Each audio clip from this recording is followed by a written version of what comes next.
দিন যত যাচ্ছে পৃথিবী জ্ঞান, তথ্য প্রযুক্তি, সায়েন্স, টেকনোলজি সব দিক থেকে আগের চাইতে এখন বিশেষ করে তথ্য প্রযুক্তিতে অবনতি না উন্নতি? উন্নতি। আগে ঠাকুরগা আসতে কত সময় লাগতো ঢাকা থেকে, এখন অত সময় লাগে না। রাস্তাঘাটের উন্নয়ন হয়েছে, যোগাযোগের উন্নয়ন হয়েছে। আগের মানুষ বাহন ছিল ঘোড়া আর নৌযান ছিল, তেমন উন্নত কোনো যানবাহন ছিল না। এখন মানুষ আকাশ পথে চলে, জমিন আরো দ্রুতগামী যানবাহন চড়ে। এমন কিছু ট্রেন আছে ঘন্টায় 200 কিলোমিটার চলে। ঘন্টায় কত? 200, 250, 300 কিলোমিটার পর্যন্ত চলে, চোখের পলকে নাই হয়ে যায়। তো এই যে তথ্য প্রযুক্তির এত উন্নয়ন হলো, এর সাথে নৈতিক চারিত্রিক এর উন্নতি হয়েছে না অবনতি হয়েছে? অবনতি। ধরেন এখন আজকে আমাদের সমাজে শিক্ষার হার বেড়েছে না কমেছে? বাড়ছে।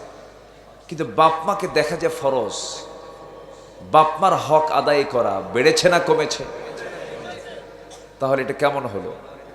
শিক্ষার হার বেড়ে গেল, বাপমার সেবার হার কমে গেল। আদব আখলাক আগে যা ছিল তার চাইতে এখন কি আদব আখলাক কি দিন দিন ভালো হচ্ছে না খারাপ হচ্ছে?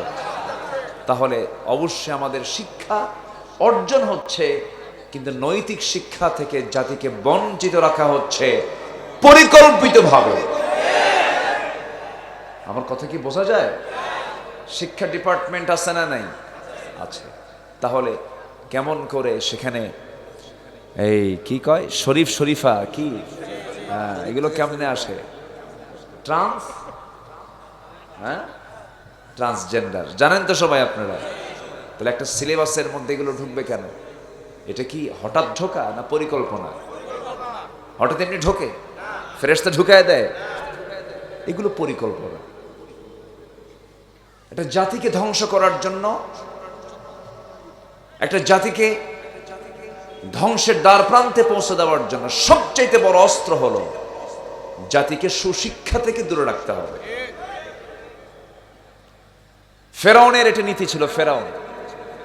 ফেরাউন এটা চালু করেছিল। সে আসমানি কিতাবে আগুন ধরায় দিয়েছিল, জাতিকে মূর্খ রাখার জন্য চেষ্টা করেছিল। কারণ নেতৃত্ব, বাতিল নেতৃত্ব টিকে রাখার 1 নম্বর কন্ডিশন হলো যারা জালিম হবে, যারা বাতিল নেতা হবে, ওদের নেতৃত্ব টিকে রাখার 1 নম্বর শর্ত হলো সমাজে নৈতিকতার মান রাখা যাবে না। কথা ক্লিয়ার? কথা কি ক্লিয়ার? জালিম নেতৃত্ব তো নাই তো? জালিম নেতৃত্ব আছে? ওরা কি চায় যে সমাজে সৎ নেতৃত্ব আসুক? তারা চায় না। একটু কথাগুলো মনোযোগ দিয়ে সবাই শুনবেন। চিন্তা করেন, প্রশাসনের যিনি প্রধান ছিলেন এক সময়, সাবেক আইজিপি বেনজির একটা নজির স্থাপন করলেন না? বেনজির এখন বদনজির হয়ে গেছে। কি নজির? বদনজির হয়ে গেছে। কি পরিমাণ দুদক তাকে ধরে ফেলেছে, কি চাপা! ওরে বাপরে বাপ! মানে এমন চাপা, শক্ত চাপা, মানে এত শক্ত ট্রাকের চাকা উঠলে চাপা ভাঙবে না, এত শক্ত চাপা। সম্মানিত ভাইয়েরা, এই যে মানুষের ভিতরে জুলুম, অনৈতিক আচরণ, এটার মূল কারণ হলো জাতি মূল শিক্ষা থেকে বঞ্চিত। ঠিক কিনা বলেন? মূল শিক্ষা কি বলেন তো? বলেন, মূল শিক্ষাটা কি? ওরা পৃথিবীতে মহাসত্য কি? পৃথিবীতে সব আমার চোখের সামনে যা দেখতে পাচ্ছি সব ধ্বংস হবে, সব শেষ হবে, একটাও থাকবে না। কি থাকবে? কোরআন তো কোনো সৃষ্টি না, এই জন্য থাকবে। যেটা সৃষ্টি সেটা থাকবে না। মখলুক যার নাম, তার ধ্বংস আছে না নাই? আছে। কোরআন কি কোনো মখলুক? মখলুক না। কোরআন কার কথা? আল কোরআনু কিতাবুল্লাহ। কোরআন কার কিতাব? আল্লাহর কিতাব। আল্লাহ রাব্বুল আলামিন নিজে বলছেন, কুল্লু মান আলাইহা ফানি ওয়া ইয়াবকা ওয়াজহু রাব্বিকা যুল জালালি ওয়াল ইকরাম। ঠোঁট মিলিয়ে মিলে আমার সঙ্গে বলুন, ফাবিআইয়ি আলা'i রাব্বিকুমা তুকাযযিবান। দুনিয়ার সব কিছু ফানা ফানা হয়ে যাবে, টুকরো টুকরো হয়ে যাবে, ধ্বংস হয়ে যাবে, কেবলমাত্র শুধুমাত্র একমাত্র যিনি ঠিক থাকবেন তিনি আমার কে? আল্লাহ ঠিক থেকে যাবেন, সব ধ্বংস হয়ে যাবে। এমন একটা কঠিন দিন সবার সামনে পড়ে আছে ভাই। কেউ তো বাঁচার জন্য আসে নাই, সব তো মরে যাব, সব তো দুনিয়া থেকে বিদায় নিয়ে নেব। কিন্তু আমার সবচেয়ে বড় চ্যালেঞ্জ হলো আমি আমার জীবনে কি আমল নামা নিয়ে বিদায় হলাম, কি আমল নামা নিয়ে আমি আল্লাহর সামনে হাজির হব। কোন বান্দা যদি জুলুম নিয়ে আল্লাহর সামনে হাজির হয়ে যায় সেদিন কি হবে? ওই সমস্ত জালিমরা কি বলবে? وَيَوْمَ يَعُضُّ الظَّالِمُ عَلَى يَدَيْهِ يَقُولُ يَا لَيْتَنِي اتَّخَذْتُ مَعَ الرَّسُولِ سَبِيلًا। সেদিন জালিম নিজের হাত দুটো একসঙ্গে কামড়িয়ে ফেলবে আর বলবে, আমি যদি নবীর পথ যদি অবলম্বন করতাম কতই না ভালো হতো। সেই দিন ওই সমস্ত বান্দা বলবে, ইয়া ওয়াইলাতা লাইতানি লাম আত্তাখিয ফুলালান খলিলা। আমি যদি ওই সমস্ত বন্ধুকে না গ্রহণ করে যদি ভালো বন্ধুকে যদি ধরতাম কতই না ভালো হয়ে যেত। আমার বন্ধুগণ, এই আফসোসটা আমরা করতে চাই কি? মরার পরে কি আফসোসকে আমরা করতে চাই নাকি? অতএব আগে আমাদের সতর্ক হওয়া দরকার। আল্লাহ রাব্বুল আরেক জায়গায় বলছেন, আল্লাহ রাব্বুল আলামিন আরেক জায়গায় বলছেন, সেই দিন কিছু কিছু বান্দা আফসোস করবে আর বলবে, ইয়া লাইতানি কুনতু তুরাবা। আল্লাহ, আজকে যদি আমি মাটি হয়ে যেতাম কতই না ভালো হতো। কিন্তু আফসোস করে তো কোনো লাভ হবে না। এমন একটা কঠিন দিন যেদিন প্রত্যেকটা অঙ্গ প্রত্যঙ্গ গুলো আল্লাহর সামনে সাক্ষী হয়ে যাবে। হাত সাক্ষী দেবে, পা সাক্ষী দেবে। ইয়াউমা তাশহাদু আলাইহিম আলসিনাতুহুম ওয়া আইদিহিম ওয়া আরজুলুহুম বিমা কানু ইয়ামালুন। সূরা নূরের 24 নম্বর আয়াতে আল্লাহ রাব্বুল আলামিন বলে দিচ্ছেন, সেদিন তাদের জিহ্বাগুলো, হাতগুলো, তাদের পাগুলো তার যা করত সেই দিন তার বিরুদ্ধে সাক্ষ্য হয়ে দাঁড়াবে। একটা কমন আয়াত যারা পারেন সঙ্গে আমার সঙ্গে ঠোঁট মিলিয়ে বলুন, আল ইয়াউমা নাখতিমু আলা আফওয়াহিহিম ওয়া তুকাল্লিমুনা আইদিহিম ওয়া তাশহাদু আরজুলুহুম বিমা কানু ইয়াকসিবুন। আজকের দিন আমি মোহর মেরে দিলাম তোমাদের মুখে। যারা দুনিয়ার জিন্দেগিতে মিথ্যা ওয়াদা করেছে, যারা মিথ্যা কথা বলেছে, মিথ্যা বলতে বলতে তাদের অভ্যাস হয়ে যাবে, কিয়ামতের দিন তারা মিথ্যা বলা শুরু করবে। সেই দিন আল্লাহ বলছেন, বান্দা সেই দিন তোর মুখটা আমি মোহর মেরে দেব। সাক্ষ্য দেবে তোর হাত, সাক্ষ্য দেবে তোর পা। এই হাত দিয়া কার দুই চোখ তুই তুলে নিয়েছিস, কাকে গুলি করে হত্যা করেছিস, হাত সঙ্গে সঙ্গে তারা জবাব দিয়ে দেবে, পা জবাব দিয়ে দেবে। আমার বন্ধুগণ, আমার দেশ এমন একটা দেশ, আমরা এমন নিরাপত্তার মধ্যে আছি। এই দেশের একটা বিশেষ প্রতিনিধি হলো এমপি মহোদয়েরা। একটা এমপিকে কয়েকদিন আগে 12ই মে থেকে নিখোঁজ, এখন গোশত নাই, চামড়াও নাই। কথা বলবো, কথা বলবো। আমরা স্বাধীন হয়েছি না, লাশ তো নাই, চামড়াও নাই।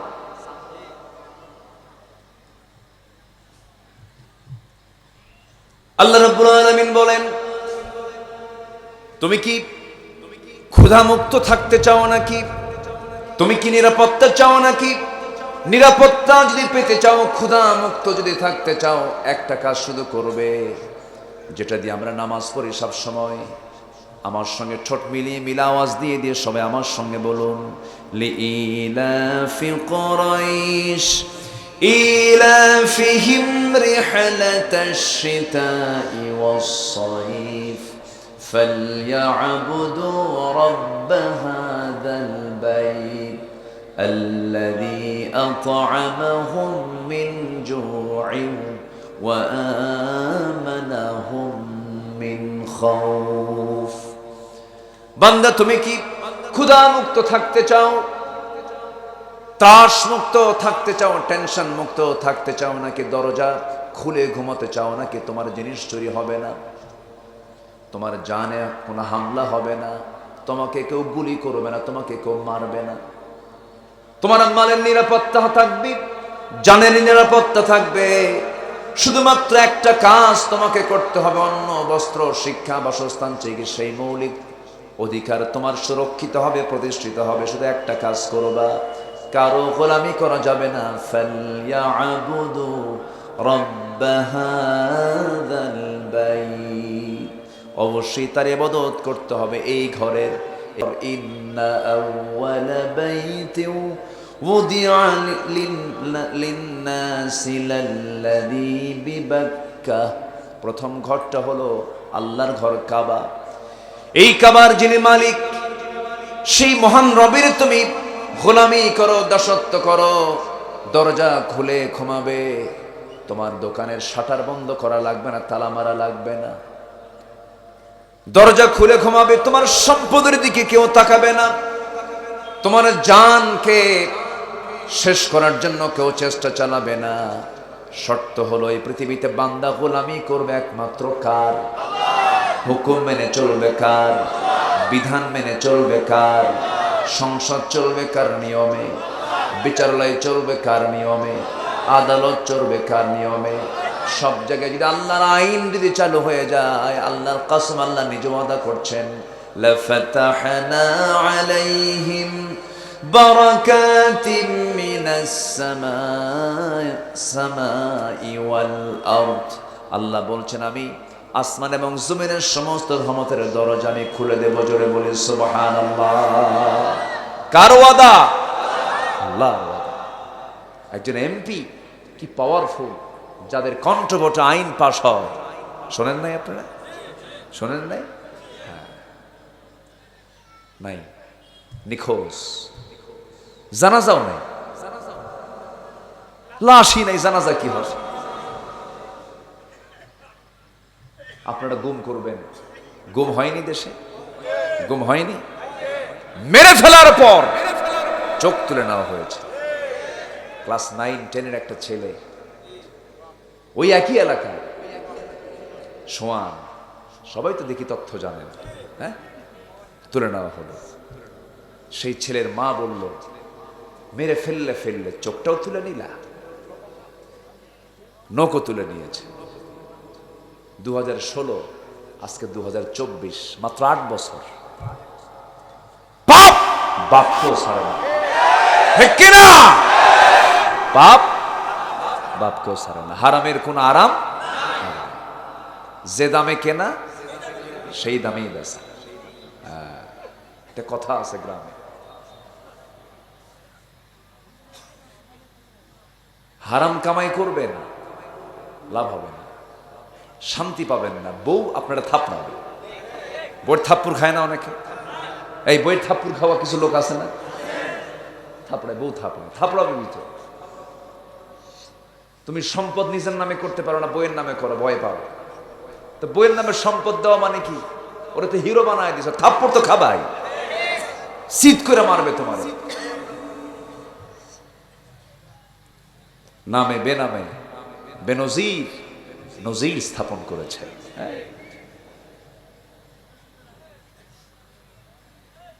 এমপি, ওই এমপি মহোদয়ের মরহুম কেমনে কই, মরছে না কি হয়েছে আল্লাহ জানে, খুঁজেই তো পাওয়া যাচ্ছে। আমরা দুঃখ প্রকাশ করি, আমরা অবশ্যই আমরা দুঃখিত, আমরা কষ্ট পাচ্ছি, মানুষ তো। আমরা কত জঘন্য আচরণ করছি, আমরা কত নিচে নামিয়ে নেমেছি। একটা মানুষকে মারার পরে তার লাশকে টুকরো টুকরো করে হলুদ মশলা মাখায়া কিমা করে নিশ্চিহ্ন করে দিচ্ছি। মানুষ হিংস্র হায়না সিংহ জানোয়ারের চেয়েও জঘন্য রূপ হয়ে গেছে। কেন? কেন? এর মূল কারণ হলো সৎ নেতৃত্ব এবং আল্লাহর দেখানো পথ থেকে আমরা অনেক দূরে চলে গেছি। একটা মানুষের সম্পদ কত দরকার, বাঁচার জন্য কি লাগে ভাই? কি এমন লাগে? আলহাকুমুত তাকাসুর হাত্তা যুরতুমুল মাকাবির। একে অপরের বেশি পাওয়ার ধান্দা। এক গ্রুপ দেখতেছে, আমার গ্রুপ অফ ইন্ডাস্ট্রিজ 10,000 কোটি টাকার মালিক, আর ওর 15,000 কোটি, যেমন করে হোক 16,000 কোটি আমার হতেই হবে। কি আমি কি ভুল বলতেছি? আমারে দিলি না কেন, আমার ভাগটা দিবি না? এই ভাগ বসাতে গিয়ে সাইজ কি ঠিক কিনা?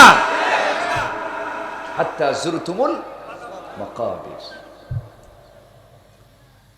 এই জন্য হারামের কাছে যাব না আমরা, জোরে বলি ইনশাআল্লাহ। অর্থ, নারী, কি ফিতনা আছে দুনিয়াতে? ফিতনা আছে না নাই বলেন তো? প্রথম মার্ডার হয়েছে কি নিয়া? হ্যাঁ, সে নারী তো এখন নাই। হ্যাঁ, প্রত্যেকটা হত্যার পিছনে, মার্ডারের পিছনে দেখেন এখানে শিলাস্তি ঢুকছে। কি ঢুকছে? শিলাস্তি রহমান। এই তো তথ্য তো দেখি সবাই জানেন, দেখি ঠাকুরকে খবর আসে। The whole world is a global village. গোটা পৃথিবী এখন গ্রামের মতো। আপনি যদি তথ্যকে যদি দেখেন তাহলে পাশের ঘরে কি হয় আপনি বুঝবেন না, কিন্তু আমেরিকায় কি হয় তা বুঝবেন। আজকে তথ্য প্রযুক্তির মধ্য দিয়ে সবাই জেনে গেছে। শিলাস্তিরে ঢুকাইছে এই জায়গায়। শিলাস্তিকে আমি তো বুঝি না কিছু। কাবিল কয় হাবিল, শোনো তোমার বোনকে আমি বিয়ে করব। কি বলে? হ্যাঁ, তোমাকে আমার বোনকে আমি বিয়ে করতে, আমার বোনকে আমি বিয়ে করব। কাবিল বলল আমার বোনকে আমি বিয়ে করব। হাবিল বললেন না, এটা তো জায়েজ নাই। কি না, আমি আমার বোনকে তোমার হাতে দেব না। ঠিক আছে না? ঘটনা তো এটা। একটা নারীকে পাওয়ার জন্য শেষ পর্যন্ত খুন করে বসলো আদম সন্তান। সেই খুন আজও আছে না নাই? নিজের বইয়ের দিকে মহব্বত নাই, খালি অন্যের বইয়ের দিকে মহব্বত। আমি কি ভুল বলতেছি নাকি? ঠাকুরকে এগুলো নাই তো মনে হয়? আছে। নিজের বউ ভালো লাগে না, আবার গল্প করে কি জানেন, নিজের বউ ভালো নাকি অন্যের বউ ভালো, নিজের বাচ্চা ভালো। মানে অন্যের বউ ভালো লাগে, আর অন্যের বউ ভালো আর নিজের বাচ্চা ভালো। এগুলো হারাম কথা। যুবকরা, আজকের মাহফিলে যুবকরা বেশি, আলহামদুলিল্লাহ। নোংরামি করবা না। বিবাহ পূর্ব কোনো প্রেম হয় না, এগুলো জেনা হয়। বিবাহ পূর্ব কোনো কি ভালোবাসা হয় না। বিবাহ পূর্ব যা কিছু, এটার নাম ভালোবাসা, প্রেম নয়। এগুলোর নাম হলো লুচ্চামি, শয়তানি, জেনা, ব্যভিচার। ঠিক কিনা? এখন আমি যদি বলি কলেজ বিশ্ববিদ্যালয়গুলো এখন কিসের জায়গা বলেন? বললি তো এখন কালকে বলবে হুজুর এগুলো কি কয়। সহশিক্ষা কেন? সহশিক্ষা কেন? নারী এবং পুরুষ কখনো পর্দার বিধান ব্যতি রেখে চলতে পারে। আসতে বলবেন না, চলতে পারে। শেক্সপিয়ার বলেছেন, শেক্সপিয়ার নাম শুনেছেন সবাই। একজন ছেলে কখনো একজন মেয়ের বন্ধু হতে পারি না, পারি না। এটা বন্ধু কেমনে হবে? কারণ একজন তার একজনের খাবে, একদম খেয়ে ফেলাবে, একদম শেষ করে ফেলবে, জীবন যৌবন সব ধ্বংস করে ফেলবে। একদম আগুন মোমের কাছে গেলে তো মোম ঠিক থাকে? মোম ঠিক থাকে? গলে যায়। কারণ এর মধ্যে আবেগ আছে, দৈহিক আকাঙ্ক্ষা আছে। নারী পুরুষের মাঝে এই বন্ধুত্ব একদম অসম্ভব, কারণ এর মধ্যে আছে আকাঙ্ক্ষা, দুর্বলতা, ঘৃণা বা ভালোবাসা, একটা জিনিস পয়দা হবেই। এই জন্য এমনকি প্রচলিত যারা আমরা কথাশিল্পী একজনের নাম জেনেছি, উনি মারা গেছেন, হুমায়ুন আহমেদ, শেষ জীবনে তিনি রসুলের সেরাত নিয়েও কিছু কথা লিখে গেছেন, কথাশিল্পী হুমায়ুন আহমেদ। উনি বলেছেন ছেলে আর মেয়ে বন্ধু হতে পারে, কিন্তু তার অবশ্যই প্রেমে পড়বে। কি বন্ধু হতে পারে কিন্তু প্রেমে পড়বে? ওটা কি প্রেমে পড়া না লুচ্চামিতে পড়া? আমি এটা একটু সংশোধন করে দিলাম, ওটা প্রেমে না, ওটা প্রেম বলে না, ওটা লুচ্চামি, শয়তানি, দুষ্টামি, ঠিক কিনা? এগুলো করা যাবে না সম্মানিত ভাইয়েরা। এই জন্য বিশেষ করে যুবকদেরকে বলবো, যুবক, তোমাকে ধ্বংস করার জন্য সব মাধ্যম এখন উপস্থিত করা হয়েছে। সেদিন একজন আমাকে প্রশ্ন করতেছে, হুজুর 2 বছর যাবত একটা মেয়ে আমাকে খুব ভালোবাসে, আমিও তাকে খুব ভালোবাসি, খুব আদান প্রদান, কিন্তু হঠাৎ করে 2 মাস আগে আমারে ফাঁকি দিয়ে চলে গেছে, হুজুর এতে কি ওর গুনাহ হবে না? দেখছেন কি প্রশ্নের সাইজ, দেখেন ওর।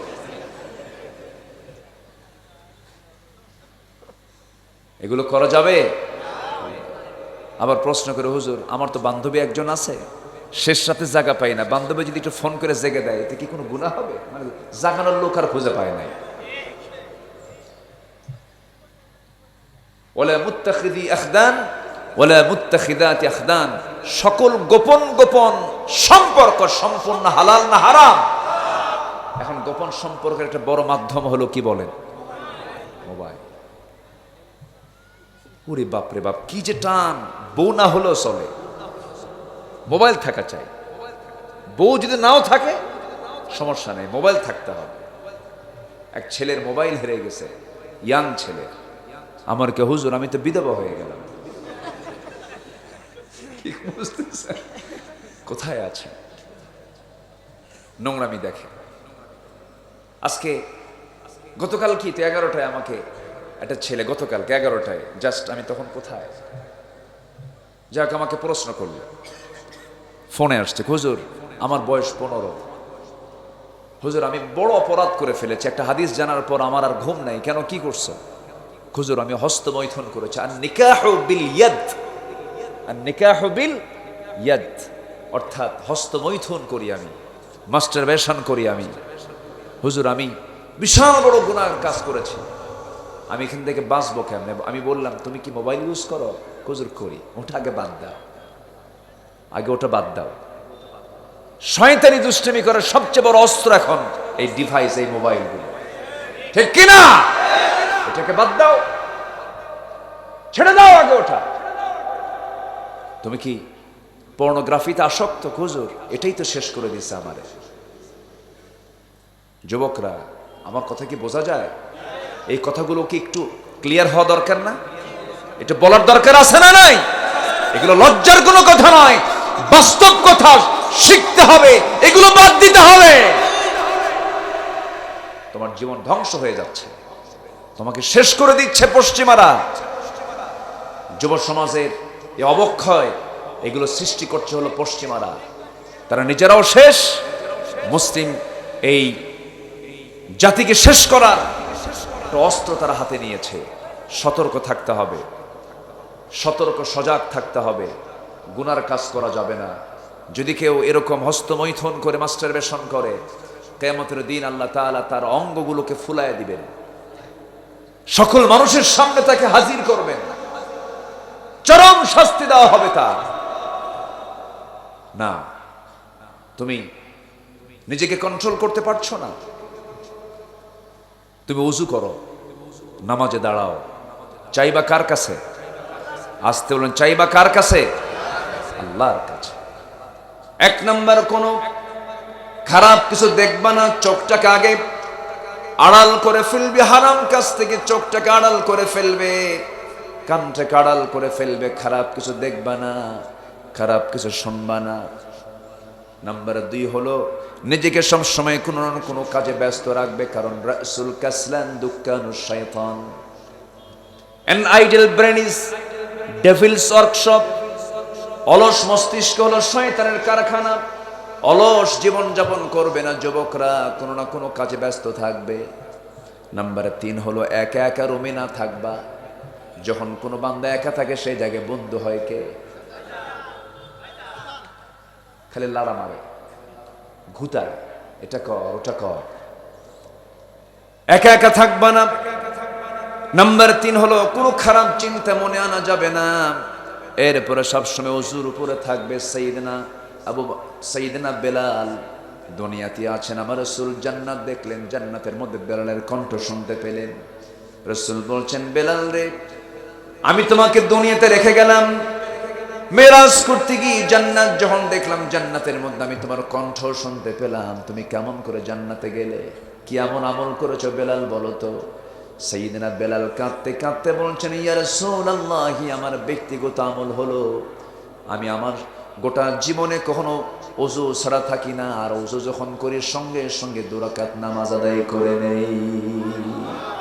ওযুর নামাজ আছে না নাই বলেন? তাহিয়াতুল ওযু। টয়লেটে বেশিক্ষণ থাকবা না। আল্লাহুম্মা ইন্নী আউযু বিকা মিনাল খুবুসি ওয়াল খাবাইস। ওই জায়গা থেকে তাড়াহুড়ো করে বের হয়ে আসার চেষ্টা করবে। এখন তো টয়লেটের মধ্যে আবার এসি লাগানো আছে। যারা এসি লাগায় ওরা দোয়া করে মনে হয় ওর মধ্যে মরুক। এসি লাগায়, কি লাগায়? এসি লাগায়। আমার বন্ধুগণ, জিন, দুষ্ট জিনরা কিছু কিছু জায়গায় অবস্থান নেয়। শুনবেন কথাগুলো, শুনবেন, আগ্রহ আছে কথাগুলো, এগুলো বলার দরকার আছে তো? রাগ করতেছো না যুবকরা তোমরা?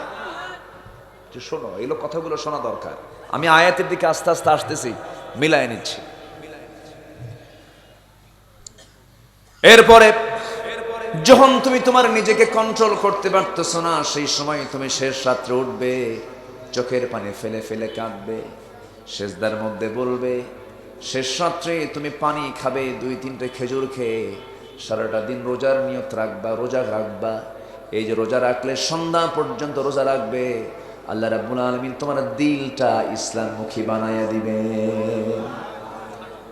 নোংরামির দিকে যাবে না। তবে হ্যাঁ, সর্বোপরি সর্বশেষ কাজ, না না তুমি গুনার দিকে চলে যাচ্ছ, মাস্টার প্ল্যান নিয়ে নাও।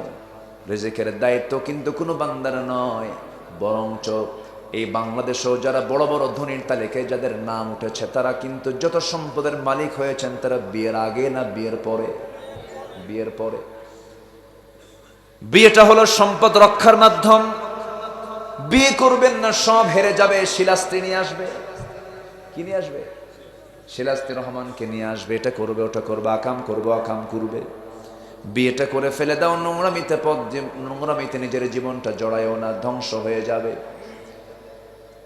আমার রাসূল নিজে বলেছেন, মান আযমানু লি মা বাইনা লিহইয়াইহি ওয়া মা বাইনা রিজলাইহি আযমানু লাহুল জান্নাহ। যে ব্যক্তি 2 চোয়ালের মধ্যস্থিত বস্তু জিহ্বার, 2 উরুর মধ্যস্থিত বস্তু লজ্জাস্থানের যে হেফাজত করবে, 2টা অঙ্গের যে হেফাজত করবে, আমি রাসূল নিজেই তার জন্য বেহেশতের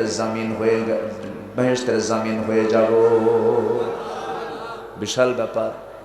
আবার আল্লাহ তাআলা ইমানদারদের কিছু গুণ প্রকাশ করতে নিয়ে সূরা বাকারার 177 নম্বর আয়াতেও কিছু বলেছেন।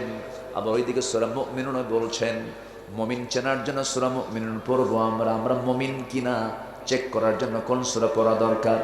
মুমিনুন পড়া দরকার। আবার কাফির হয়েছে কিনা, কি সূরা পড়া দরকার? কাফিরুন পড়া দরকার। আবার আমরা মুনাফিক হয়েছে কিনা সেজন্য সূরা মুনাফিকুন পড়া দরকার। এগুলো কি হুজুররা পড়বে না সবাই পড়বে? জান্নাত কি হুজুররা পাবে শুধু? জান্নাত পাওয়ার জন্য সবাইকে পড়তে হবে। কোরআন পড়তে চায় না, কোরআন পড়তে পারে না। বৃদ্ধ চাচার বয়স 70 হয়ে গেল, কোরআনটা পড়তে পারলো না, চোখটা নষ্ট হয়ে গেল। সারা জীবন জমির মাপ দেখলো, জমিটা বোঝে, মাপ বোঝে, মামলা বোঝে, সব বোঝে, কিন্তু কোরআন বোঝে না। এমন চাচা মনে হয় বাংলার জমিনে নাই? আছে না নাই? আছে। যখন বলা হয় মুরব্বী কোরআনটা সহি করে পড়েন, কোরআনটা সহি করে শিখেন, মুরব্বী বলে বাবা মুখে আসে না, পারি না, একদম মাথায় আসে না, মুখে আসে না। কিন্তু চাচাকে যখন বলা হয় চাচা ওই যে ভেলাজানের মোড়ে ঠাকুর আবার চৌরাস্তার মোড়ে যে আপনার 10 কাঠা জায়গা আছে তার দাগ নাম্বার কত? ওকে 93। টনটনা মুখস্থ, পুকুরের দাগ নাম্বার জানে, ধানি জমির দাগ নাম্বার গুলো সব টনটনা মুখস্থ। আবার ঠাকুরগার কোর্টে গিয়ে বারান্দায় ফাইল নিয়ে ঘোরাফেরা করে, যখন বলা হয় চাচা বুড়া মানুষ ঠাকুরগার এই আদালতের এই বারান্দা দিয়ে আপনি ঘুরতেছেন, আপনার কষ্ট হচ্ছে, বলতেছে বাবাজি সপ্তাহে 2 দিন আসি কোর্টে হাজিরা দিতে। এর কারণ হলো মামলা একখানা আছে, উকিল বোঝে না, উকিল মাঝে মাঝে ভুল করে, উকিলকে ঠিক করে দিই। তাহলে উকিলকেও বুদ্ধি দেয়, উকিলকেও চাচা বুদ্ধি দিতে পারে, সব পারে, কিন্তু কি পড়তে পারে না? পড়তে পারে না, না শয়তান ধরছে। শয়তান বুড়া মানুষকে মানে পাক্কা শয়তান ধরে। বুড়ো যে হয়ে গেছে শয়তান ধরে কি? বুড়া শয়তান ধরে। 60 বছর পার হওয়ার পরেও যে বুড়া ঠিক হয় না, এটা পাক্কা বদমাইশ। এটা আবার মনে মনে ভাবতেছে হুজুর আপনি বুড়ার দিকে তো খেপলেন কেন? মুরব্বী বাবাজি আমি আপনার প্রতি খেপতেছি না, আমি আপনাকে অনুরোধ করে বলি বয়স হয়ে গেছে, পার্সপাতি দুর্বল হয়ে গেছে, কোরআন না জেনে না শিখে আপনি মরে যাবেন, আল্লাহ আপনাকে ভুলে যাবেন, আল্লাহ আপনাকে চিনবেন না। কত ভয়ঙ্কর কথা না? আল্লাহ চিনবেন না। এই জন্য কোরআন সবার জানা দরকার আছে না নাই? আচ্ছা আমরা কোরআন আমরা মাহফিল এসেছি, কোরআনকে আমরা জানবো, জোরে বলি ইনশাআল্লাহ। কোরআনকে আমরা সহি তেলাওয়াত করবো, জোরে বলি ইনশাআল্লাহ। কোরআনের হক আমরা আদায় করবো, জোরে বলি ইনশাআল্লাহ। কোরআন আমার জীবনের সব জায়গায় আমরা বাস্তবায়ন করবো, জোরে বলি ইনশাআল্লাহ।